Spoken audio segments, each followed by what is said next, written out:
obwabwa mmubo obwavundavunda bwe mutasa akwata toothbrush ne musenya watanaba kumanya naddagala lyamanyi we baligula ne bayimirira nga baliramuza ne moda ne mutandika twasamira kozi okuba kwasama tusobola okwasama nga mwe bwe mwasama but we give ourselves respect but ate temusukka we mwina koma kwata tusukkangako we tuyina koma okitegeera temutwasamira oli kikazi oli kibi waddiba tolina wodda tolina kugambako teri akwegayirira abaana wazaana n'osuulaawo tolinawo like tolina future oze kunze ow'emyaka 2 ayakalinya mu myaka 2 oba 21 n'otandika okunjiirako endusu ng'olina emyaka 3 oli mukulu emyaka 15 nsinga obukulu otusinga obukulu nondakufe n'otandika otuyirako eddusu lyo okitegeera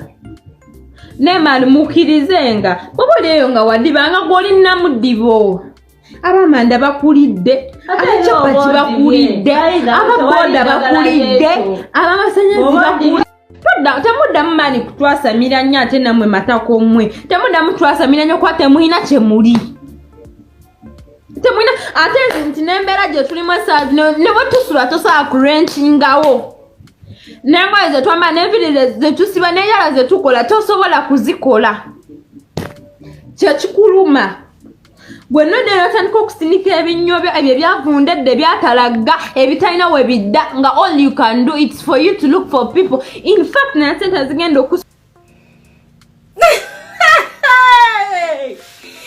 nyabo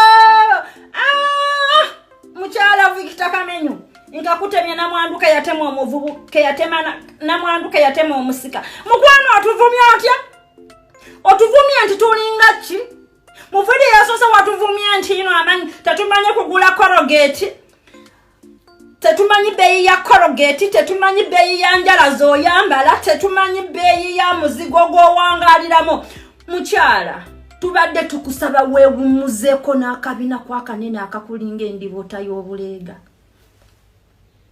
mubitibwa bingi switi ate vuma byotuvumya fe tetugenda bikuvuma kubanga bamukufa we are not good in kuwemula.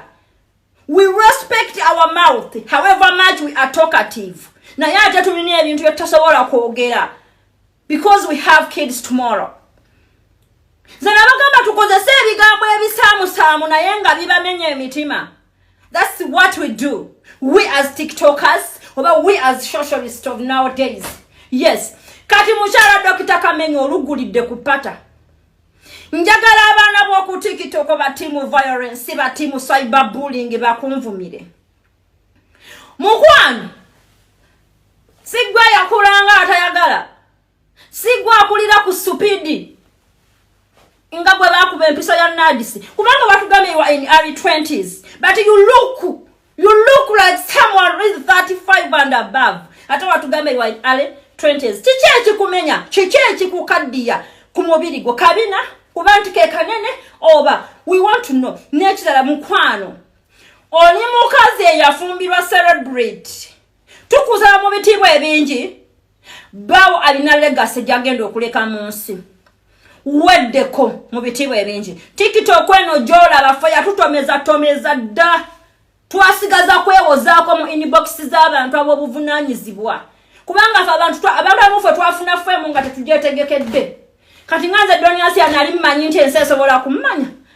Okitegeera so fwenga ffe twakola ensobi naye kati mmwe abantu ababaddeko mu media badde n'omwami wa badde mu media the way Kamenyo has been handling his battles kubanga naye alina battles alina bamuwalana Kamenyo so mukwano wefuge otherwise wano ku TikTok tugenda kulabisa toddamu kutuvuma toddamu kutuwemula toddamu kutubulira nti gwe kyebbeeyi kyolina zenjala abantu tulina byapa byamatako nyumya njala kumyaka jofa bamutu wali twakola ddanga tulina kye tulagawo tobina na poloti y'endagaano yasama mukwano lwaki oyagala tukuwe level nga tetukwetegekedde mukwano tetwagala otukozesa ensobi kubanga afano tugenda kudisciplininga you will either leave TikTok or stay on TikTok obeere mu disciplinary commenting nga abaana bakuwa every day and night wobo yagala okumanya genda otubuuzireko omunene bebe cool ku TikTok yetu amugobayo mu bitiibwa ebingi yaleeta akajanja ku TikTok ne tumugobayo ne twesigaliza ekitiibwa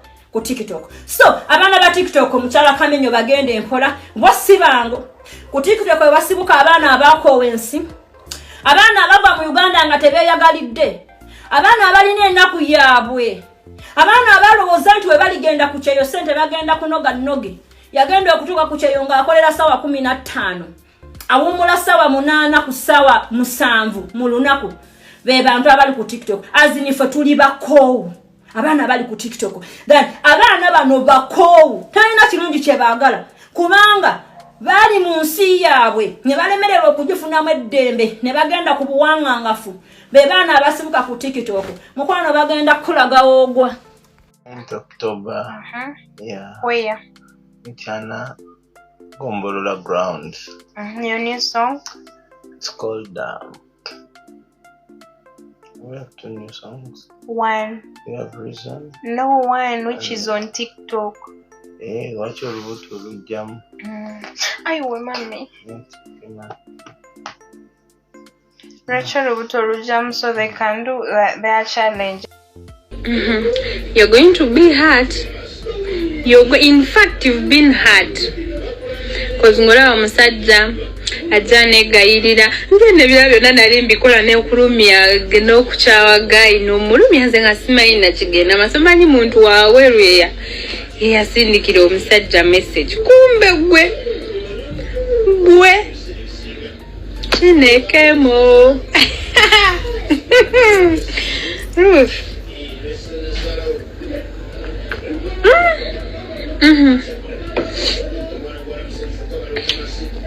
By the way, if you want to know if you want to know that someone abakoze sobi oyo muntu yatera okwanguwa like okwanguwa okutandika okubuuza kati osobola otelawo musonyiwa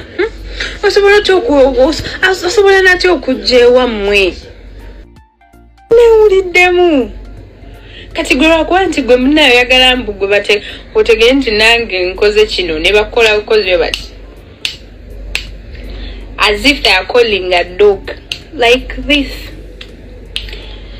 You come running and then you spread your legs. After that we who are blessed bakaomera netutegeera biri mu message. We just move for a week, even for a day, because I remember the child for a week. From tunatandika kwefentingisa, tunatandika kuleta amamuli, tunatandika okweyanga talina bulamu. Katate gwe yali amuwa obulamu naffe, gwe amanyi nti go akabi. What happened?